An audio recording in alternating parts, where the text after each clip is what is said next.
What's up, everybody? Scrolling through Twitter yesterday, I saw that an indie fighting game that I had played a little while ago, Battle Craze, was releasing its 1.0 patch, its official first full release. And I was really excited because I remember when I played this game a little while back, I thought it had a lot of potential. I thought it was really fun. And so now that I have a platform, I figured it was a great opportunity to talk about this game again and get it in front of as many people as I possibly can. So I'm going to leave a link to the website where you can download the game, the Discord for the game where you can learn more about the characters and interact with some of the developers. So here we can see that they have a really diverse roster of characters.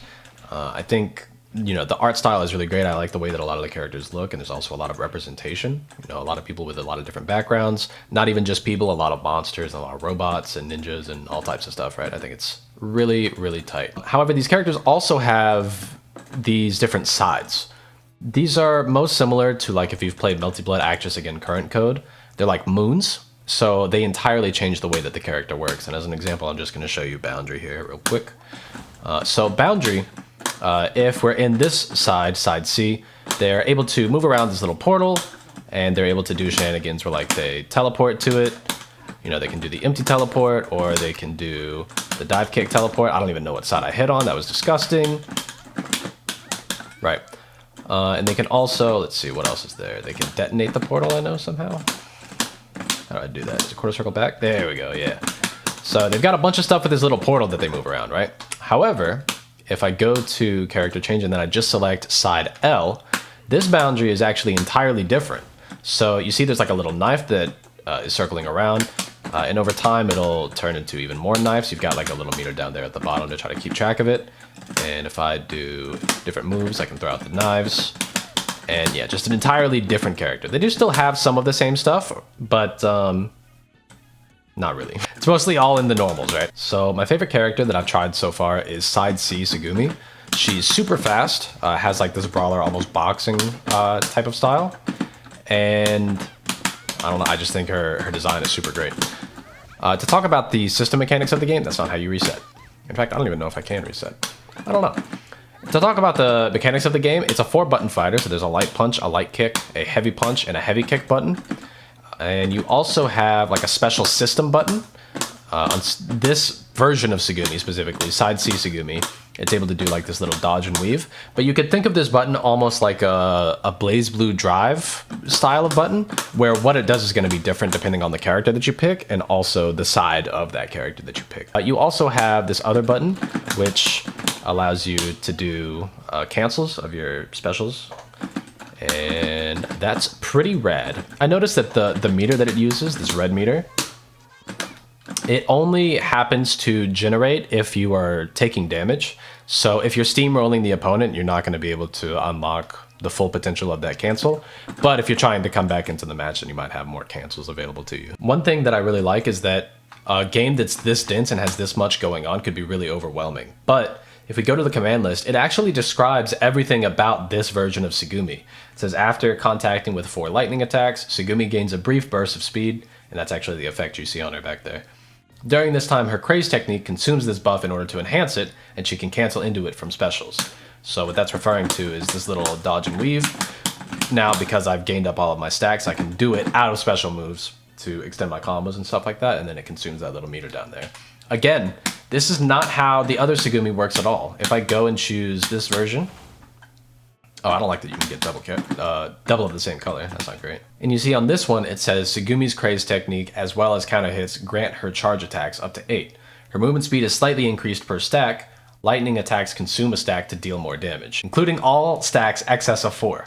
While she has more than 4 charge stacks, specials will cause dire hit effects. So again, entirely different mechanic for how this character functions, even though on the surface it's like the same model, it's the same animations, it's the same specials, right?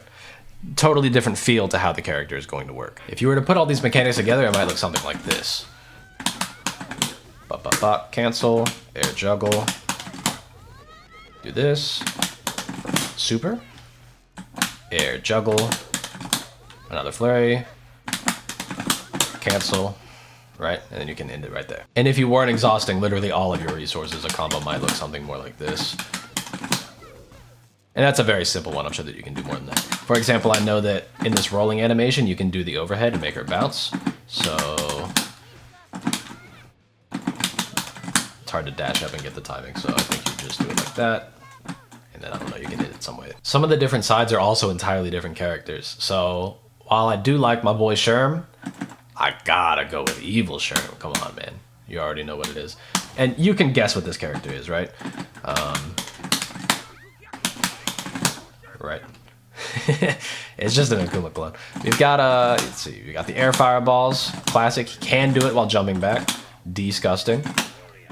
He also has Demon Flip into dive kick, Demon Flip into throw, Demon kick into low, Demon kick into the punch, Demon kick into fireball.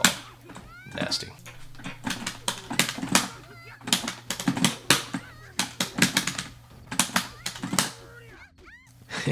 Just regular Akuma stuff. Still fun to do in the system, though. This also looks pretty nasty.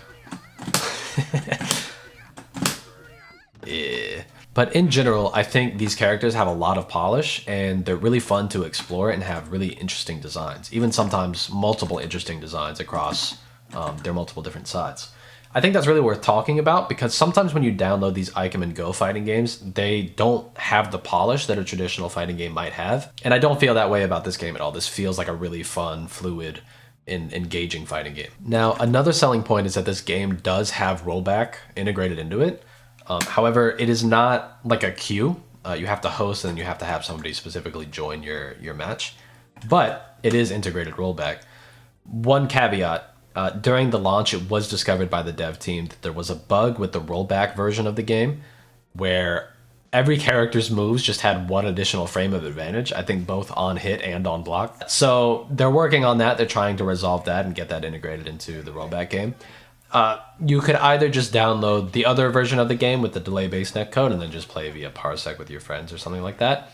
Or, if you want to, you could just play Battle Craze +1 edition. It doesn't, you know...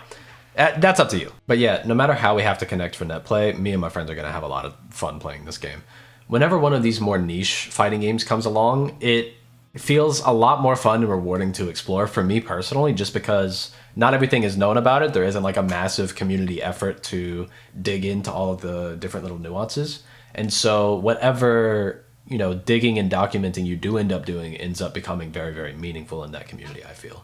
So I think this is a game that's going to be a lot of fun. I would like to run little community tournaments for it, honestly.